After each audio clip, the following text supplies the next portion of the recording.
Her træder Ahmad ind i billedet, en ung lokal mand, der arbejder i landsbyens historiske arkiv.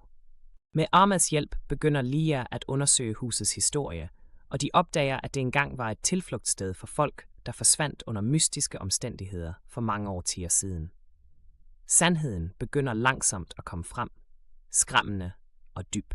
Efterhånden som undersøgelsen skrider frem, bliver Lia rystet over en frygtelig opdagelse. Hendes far var ikke den uskyldige mand, hun troede han var. Det viser sig, at han var knyttet til et hemmeligt kriminelt netværk i landsbyen, der kidnappede børn og skjulte dem. Denne chok bliver større, da hun indser, at hendes lillesøster, der forsvandt i hendes barndom, kunne være en af ofrene. Men historien stopper ikke her. Lia og Ahmad formår at forbinde detaljerne og opdager, at dette netværk ikke er forsvundet, men stadig aktivt. Lias mareridt bliver til et vindue til minderne, og indeni finder hun nøglerne til at redde sin søster. Konfrontationen bliver nært forestående. I klimaks af begivenhederne konfronterer Lia og Ahmad lederen af det kriminelle netværk. En konfrontation fyldt med frygt og fare, men den ender med en længe ventet sejr. Lia redder sin søster og afslører sandheden om sin far, der forsøgte at beskytte hende hele tiden. I slutningen af den sidste scene står alle foran det gamle hus. Lia beslutter, at det er tid til at afslutte dette mørke kapitel i sit liv. Huset bliver revet ned, og ruinerne bliver et symbol på afslutningen af fortiden og befrielsen af dens tunge minder. Lias historie er ikke bare en fortælling om et hjemsøgt hus eller smertefulde minder. Det er en historie om at søge retfærdighed, om at give ofrene oprejsning og om at konfrontere de skygger, der jager os om natten. Og vigtigst af alt er det en historie om den indre styrke, vi finder, når vi står ansigt til ansigt med vores frygt. Her kommer Ahmad ind i billedet, en lokal ung mand, der arbejder i landsbyens historiske arkiv. Med hjælp fra Ahmad begynder Lia at undersøge husets historie. Hun opdager, at det var en tilflugt for mennesker, der forsvandt under mystiske omstændigheder for årtier siden. Sandheden begynder at komme frem gradvist, skræmmende og dyb. Med fremskridtene i hendes forskning bliver Lia chokeret over en frygtelig opdagelse. Hendes far var ikke den uskyldige mand, hun troede. Det viser sig, at han var forbundet med et hemmeligt kriminelt netværk i landsbyen. Et netværk, der kidnappede børn og skjulte dem. Denne chok bliver forstærket, da hun indser, at hendes lillesøster, der forsvandt i hendes barndom, måske er en af ofrene. Men historien stopper ikke her. Lia og Ahmad kan forbinde detaljerne og opdage, at dette netværk ikke er forsvundet, men stadig er aktivt. Lias mareridt bliver en vindue til minderne, og indenfor finder hun nøgler til at redde sin søster. Konfrontationen bliver uundgåelig.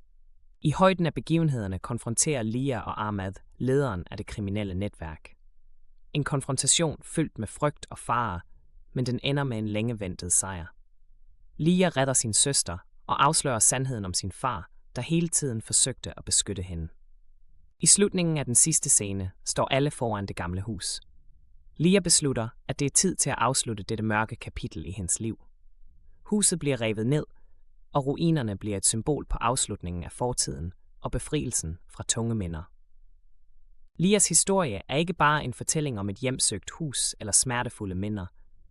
Det er en historie om jagten på retfærdighed, om at give ofrene deres ret og om at konfrontere de skygger, der forfølger os om natten.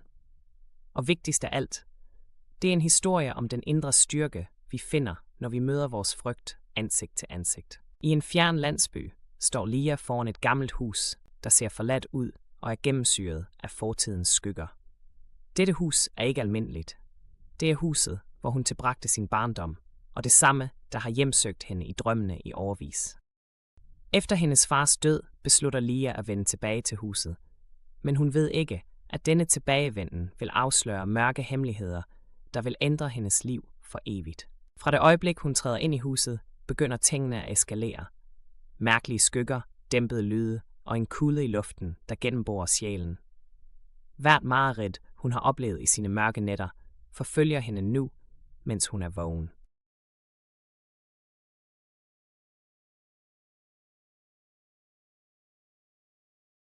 Og midt i disse frygtindgydende omgivelser finder hun et skjult rum i kælderen, et rum, hun ikke vidste eksisterede. Lia begynder sin rejse for at forstå, hvad der sker. Her træder Ahmad ind i billedet, en lokal ung mand, der arbejder i landsbyens historiske arkiv. Med Ahmads hjælp begynder Lia at undersøge husets historie, og hun opdager, at det engang var et tilflugtssted for folk, der forsvandt under mystiske omstændigheder for årtier siden. Sandheden begynder gradvist at komme frem, frygtindgydende og dyb. Efterhånden som undersøgelsen skrider frem, bliver Lia chokeret over en frygtelig opdagelse. Hendes far var ikke den uskyldige mand, hun troede. Det ser ud til, at han var knyttet til et hemmeligt kriminelt netværk i landsbyen. Et netværk, der bortførte børn og skjulte dem.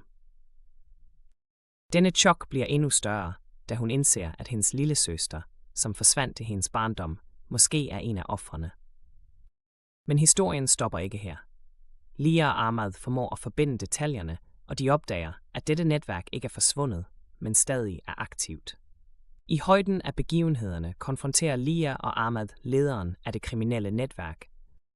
Lia redder sin søster og afslører sandheden om sin far, som hele tiden forsøgte at beskytte hende.